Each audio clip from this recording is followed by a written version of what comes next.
Il faut maintenant présenter la méthode du trapèze, l'une des méthodes numériques les plus utilisées dans le calcul intégral.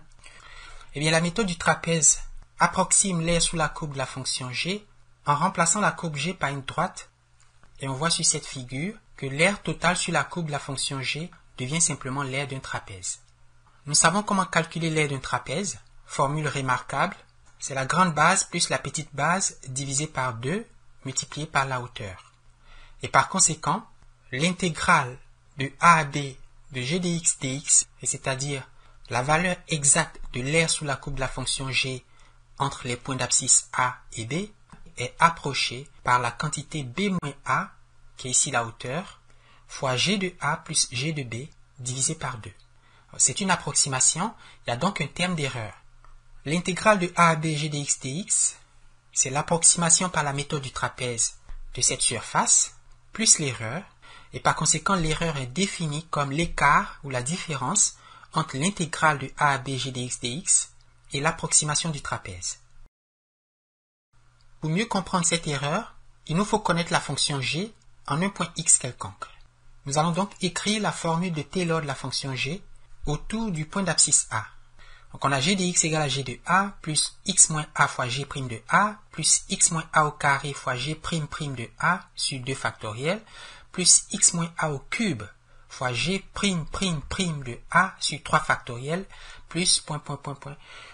Connaissant la série de Taylor de g autour de a, nous allons développer les deux termes qui composent l'erreur, donc l'intégrale et l'approximation du trapèze. Alors si dans l'intégrale on remplace g de x par son développement de Taylor autour de a et qu'on procède à l'intégration, il faut remarquer que dans cette intégrale, les termes g de a, g' de a, g' de a, disons les dérivées successives de la fonction g au point d'abscisse a, sont des constantes. C'est donc une intégrale très facile à calculer et on montre qu'elle vaut b moins a fois g de a, puisqu'il s'agit de l'intégrale de a à b de g de a. Et comme g de a est une constante, on la fait sortir, ce qui fait g de a fois l'intégrale de a à b de 1 dx, qui fait b moins a fois g de a, plus l'intégrale de x moins a, g' de a. G' de a est une constante, on peut la faire sortir. On obtient donc 1/2 de b moins a au carré fois g' de a, plus 1/6 de b moins a au cube fois g' de a, etc. Pour développer l'approximation du trapèze, il faut connaître g de b, et c'est-à-dire remplacer x par b dans la formule de Taylor. On obtient donc g de b égale à g de a plus b moins a g' de b plus b moins a g' de a plus b moins a au carré g' de a sur 2 factoriels plus ... Et en remplaçant g de b dans la formule du trapèze, on obtient b moins a fois g de a plus la moitié de b moins a au carré fois g' de a plus le quart de b moins a au cube fois g' de a, etc. Et il ne reste plus qu'à combiner ces deux expressions en écrivant la différence dans la formule de l'erreur. Et cette différence fait apparaître plusieurs termes qui se simplifient. Donc après simplification, on obtient que l'erreur vaut moins 1/12, qui est simplement 1/6 moins 1/4, de b moins a au cube fois g' de a plus le reste. Et d'après le théorème de la moyenne, nous pouvons simplifier cette écriture de l'erreur. Pour une fonction dont les dérivées successives sont continues dans l'intervalle de a à b, le théorème de la moyenne garantit l'existence d'un nombre c entre a et b, est tel que le terme d'erreur puisse s'écrire moins 1/12 de b moins a au cube fois g' de c. Alors, si on pose que h égale à b moins a, l'erreur s'écrit alors moins 1/12 de h au cube fois la dérivée seconde de la fonction g évaluée en un point c qui se trouve quelque part dans l'intervalle de a à b. Alors ça, c'est pour le trapèze simple. Eh bien, en général, on ne se contente pas d'une approximation dans l'intervalle de a à b, on procède plutôt à un découpage de l'intervalle AB en n morceaux, on calcule l'aire sur chaque morceau, on fait la somme, on obtient donc ce qu'on appelle l'approximation par la formule du trapèze composé. Donc dans le trapèze composé, le segment AB est divisé en des sous-segments de longueur 1 par h égale à b moins a divisé par n, où n est le nombre de segments. Et je rappelle que dans le trapèze simple, l'intégrale vaut à peu près h sur 2 fois g de a plus g de b, mais que dans le trapèze composé, cette intégrale vaut h sur 2 fois g de a plus 2 fois g de x1, plus 2 fois g de x2, plus 2 fois g de x3, plus 2 fois g de x4, plus plus 2 fois g de xn-1, plus g de b.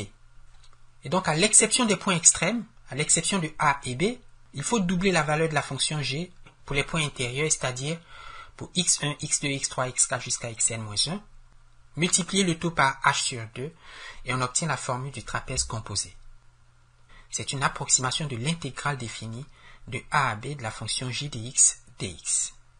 Alors, quel est le thème d'erreur pour le trapèze composé? Eh bien, puisqu'on a n segments, il faut simplement multiplier par n l'erreur commise sur un segment. Or, nous venons de calculer cette erreur. On a vu que pour un segment de longueur AB, et donc pour un segment dont le pas de discrétisation est h égale à b moins a, ou si vous voulez b moins a sur 1, l'erreur s'écrit moins 1/12 de h au cube fois g'' de c, où c est un nombre dans l'intervalle de a à b. Or, si on divise le segment AB en n sous-segments de longueur h, l'erreur est multipliée par n, et comme h c'est b moins a sur n, n fois h c'est b moins a, on peut donc simplifier cette écriture. On obtient donc que l'erreur de l'approximation est moins 1/12 de b moins a fois h au carré fois la dérivée seconde de la fonction g évaluée en c. Considérons l'intégrale θ de la fonction 1 sur 1 plus x carré dx. Nous voulons l'approcher par la méthode du trapèze avec, disons, n égale à 6, et le pas h s'écrit donc 2 moins 0 sur n, sur 6, qui vaut 2/6 ou 1/3. On a donc 1/3, 2/3, 3/3 ou 1, 4/3, 5/3 et 6/3 ou 2. Et l'approximation θ chapeau par la méthode du trapèze, elle vaut h sur 2. Alors, la fonction g, c'est bien sûr 1 sur 1 plus x carré. On a donc g de 0 plus 2 fois la valeur de la fonction g pour tous les termes intermédiaires, plus g de 2. Et puis donc ici on a g de 1/3 plus g de 2/3 plus g de 3/3 qui est en fait g de 1 plus g de 4/3 plus g de 5/3. On a donc θ chapeau. H c'est 1/3, donc on a 1/3 sur 2 qui fait 1/6. G de 0, donc je remplace x par 0 dans la fonction g de x égale à 1 sur 1 plus x carré, ça fait 1 sur 1 plus 0 au carré, plus 2 fois g de 1/3, c'est 1 sur 1 plus 1/3 au carré, plus jusqu'à g de 5/3, 1 sur 1 plus 5/3 au carré, et plus g de 2, et qui est 1 sur 1 plus 2 au carré. Et c'est l'approximation de l'intégrale θ, l'intégrale de 0 à 2 de la fonction 1 sur 1 plus x carré dx. Alors, ici j'ai x, et g de x, donc j'ai 0,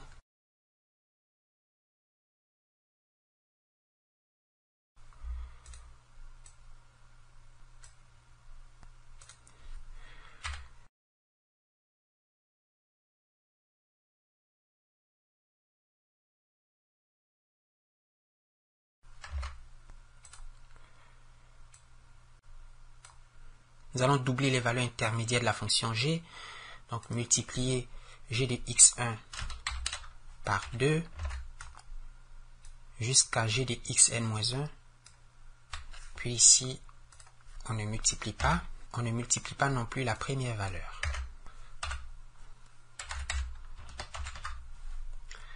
De toutes ces valeurs, 6,634, et qu'il faut multiplier par h sur 2, c'est-à-dire 1/6. L'intégrale vaut donc 1 divisé par 6, ou h sur 2, fois la somme, et ce qui vaut 1,105/106. Alors supposons qu'on veuille une approximation de cette intégrale avec une précision de l'ordre de 10 puissance moins 6. On voudrait par exemple estimer l'intégrale de telle sorte que la précision soit au plus égale à 5 fois 10 puissance moins 6. Quel est le nombre de subdivisions qu'il nous faut choisir pour avoir une telle précision? Donc, on veut que l'erreur soit majorée par 5 fois 10 puissance moins 6, ce qui nous force à choisir un entier n, et c'est-à-dire un pas h égale b moins a sur n,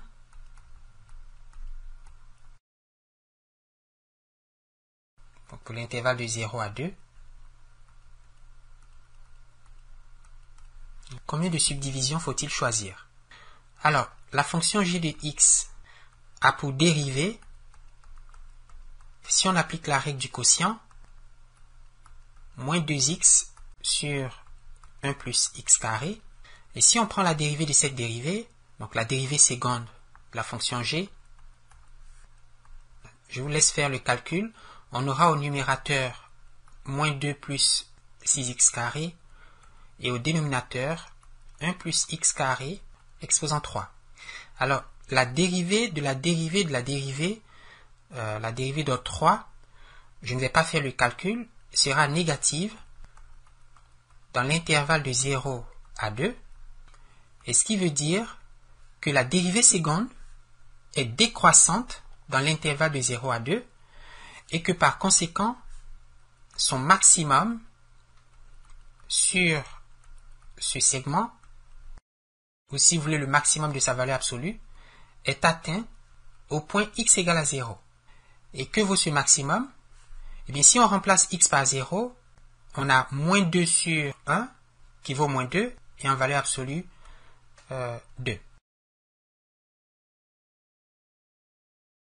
Et on sait que l'erreur s'écrit moins 1/12 fois b moins a fois h carré fois la dérivée seconde de la fonction g évaluée en un point c de l'intervalle de 0 à 2.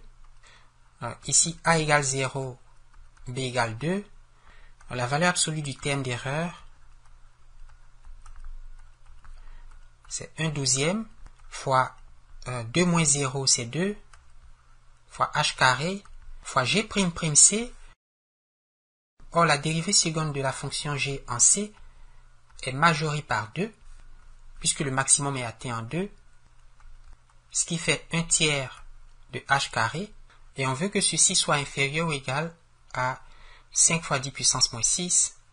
Or, h, c'est b moins a sur n, donc c'est 2 moins 0 sur n, c'est donc 2 sur n. On a h carré qui est inférieur ou égal à 3 fois 5, 15 fois 10 puissance moins 6, de sorte que, en prenant la racine carrée, on a h qui est inférieur ou égal à 0,003873, et comme h c'est 2 sur n, donc on a 2 sur n inférieur ou égal à 0,003873, et ce qui donne n supérieur ou égal à 516,4. Disons que n est à peu près égal à 517. Il faut donc subdiviser l'intervalle de 0 à 2 en 517 morceaux et y appliquer la formule du trapèze si l'on veut une précision de 5 fois 10 puissance moins 6. 2 moins 0 divisé par 517 plus 0,03868.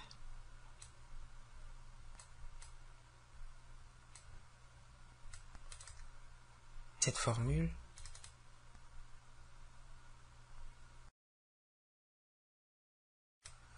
toutes les valeurs intermédiaires sont multipliées par 2.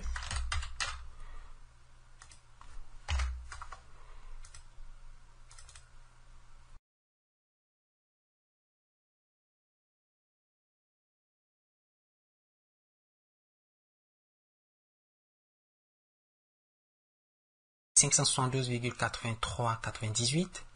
Pour trouver la valeur de l'intégrale, il faut multiplier cette somme par h sur 2. La valeur de l'intégrale est donc de 1,108 et cette intégrale est précise à l'ordre de 10 puissance moins 6. Autrement dit, l'écart entre la valeur vraie et l'approximation donnée par le trapèze ne dépasse pas 5 fois 10 puissance moins 6.